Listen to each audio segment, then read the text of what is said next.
kuambia polisi wapige risasi juu kwa sababu ni watu ya nyumbani. Lakini wewe unaambia watu polisi waelekeze tear gas kwa hii watu ya nyumbani, wajue mimi ni mkubwa. Wanajua tayari. Wewe. Wacha kenye unafanya. Sikiza kwanza. Mmesikia? Mumeona? Imagine.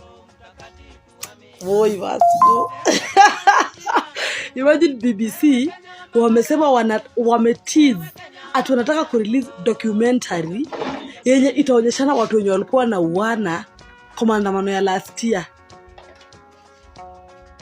Acheni waonyeshe. Si jokes. Niko serious. Si ndio hii? BBC has teased to release a documentary that will expose the killers in the June 2024 Gen Z protest. Kalenda. Wewe Kajonjo kwa mtu anataka kumaliza. Sijui tutenda ya 1 year anniversary sasa. Wewe BBC are single-handedly doing the Lord's work. During the COVID time, I used to teach these Gen Zs. You could easily tell how they were using chemistry. We know. Right? To know the components of tear gas. Oh, really? Hamwezi abduct producer wa BBC Africa. Kwa hiyo documentary lazima itakuwa released on Monday. 28th April. Ni kesho kutwa. Yes. 7 p.m. Hata mpige calls gani, hamwezi abduct huyo producer.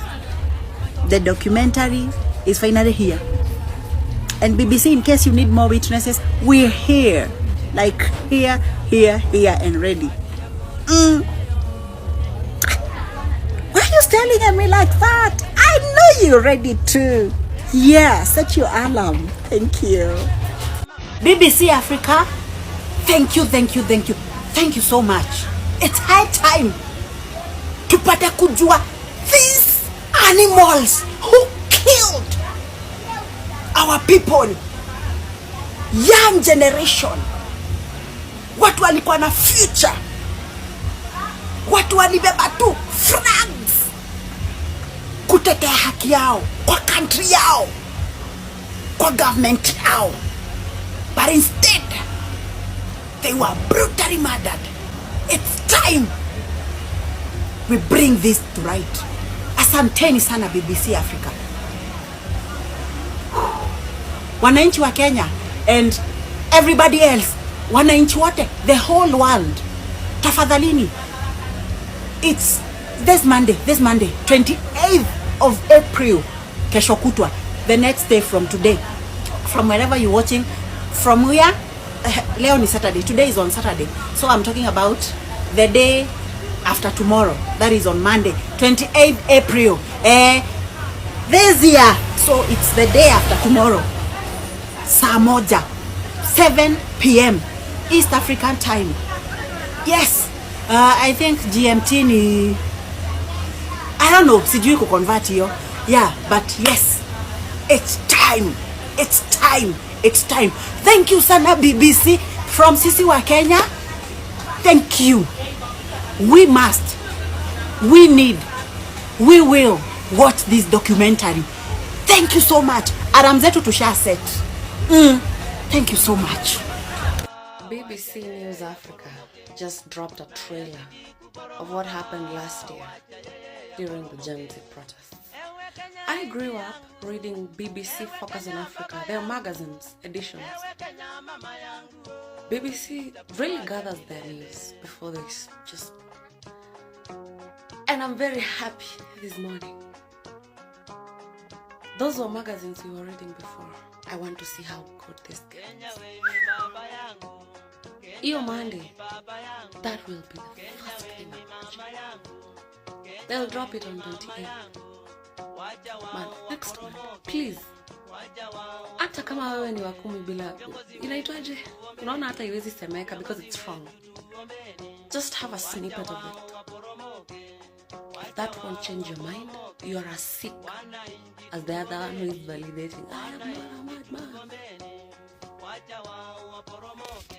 Majamaa, mimi sijui kama pata hii. Sasa BBC wanataka kutoa documentary ya kuonyesha wale wajasi wenyewe walikuwa kiraundo mayouth ile time ya Gen Z demonstrations. Wewe jua hao jasi wanataka kutoa wale wasonyoro kiraundo mayouth na kumanyuria mayouth. Mimi nakwambia ni bulanda. Kwa sababu BBC wamemwoniaje? Wameamua tu ni wachome nyumba.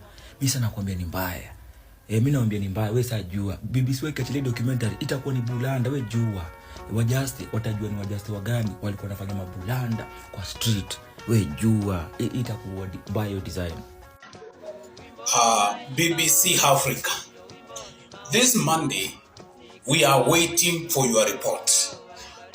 Tell us who massacred the Gen Zs. Tell us what happened. Guess what? If you could realize how we are anticipating for this news, you're gonna be shocked. Kenyans are waiting for this breaking news. Tell us, here in Kenya we have Githeri media. They don't tell the truth because they are bought by those who have money to suppress the truth.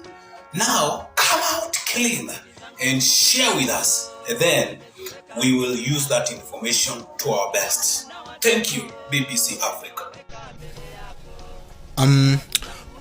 Okay, there's this BBC documentary that's supposed to air about the June protests, okay? And I'm calling bullshit. It's basically a psyop, okay? And why am I doing this? Because of 3 reasons. The first reason, BBC is a very media outfit, okay? It's just in many countries, but it's still like a very media outfit in how it operates, in how it works, okay? You need to remember that BBC is one of the media houses that denied that there was a massacre in Githurai. That's what you should remember. Remember that first and foremost, okay? Second thing, there is absolutely zero, there's absolutely zero that BBC is coming to tell us that is new. Okay, there's nothing we don't know. We already know what happened on June 25th and the days after and even the days before. Okay, you need to understand that. There's nothing new they're telling us.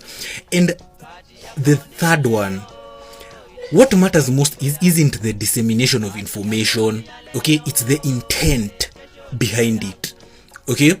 Will you have us believing that it's a coincidence that BBC is releasing this doc around the same time that Muigai tells kids that sijui stand up, sijui go, sijui you need to stand up? Shut up.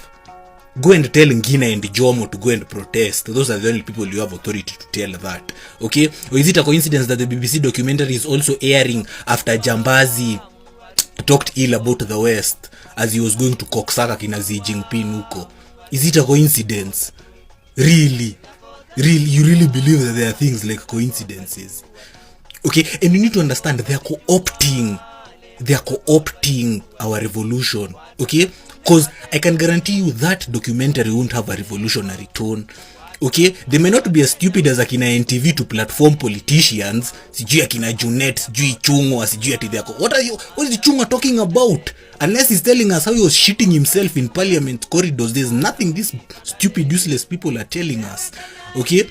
I hear one word like IEBC 2027 is a wrap on that documentary.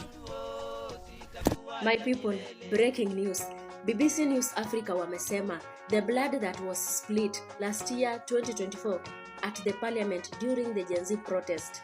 Wamesema those people who caused all those commotions have been hidden to the world and they are yet to give out the documentary of all the people that were involved in the splitting of blood. And let me tell you, things are boiling nicely. By Monday, they will have been given out the documentary. Bulanda. Anyway, sina ubaya, lakini evil things have been happening in Kenya. But ile ya June 2024 is remarkable. Yeah, so let them sit down and give us a documentary. This is only a few days after your president visited China. You can imagine. Aluta. Okay, I wanted to expound more on what I mean that this BBC is a psyop, okay, and why its intent is more detrimental to the movement, or why it's detrimental to the movement, okay.